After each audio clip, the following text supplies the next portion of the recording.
How to buy Bitcoin on Cash App and send it to another wallet. Hello everybody, welcome back to the channel. In this video we're going to learn how we can buy Bitcoin on Cash App and send it to another wallet, so make sure to stick with me till the end.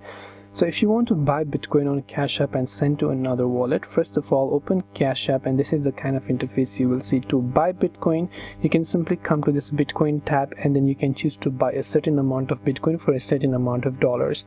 After you've bought your first Bitcoin, now if you want to send it to another wallet, be it Binance or Coinbase or another Cash App wallet, you need to have the wallet address first. So make sure you copy the wallet address, then just enter the amount that you want to send, then just come to the Bitcoin tab over here. Now you need to simply paste the wallet address that you copied. If it's a Cash App user, you can simply enter the cash check, but if it's a custom address, then you have to paste that address over there.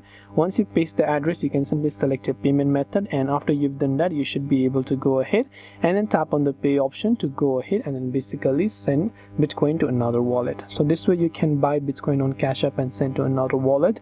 I hope that this video helped you. If you have got any questions, queries or doubts, feel free to leave them down below. Thank you for watching and see you in the next video.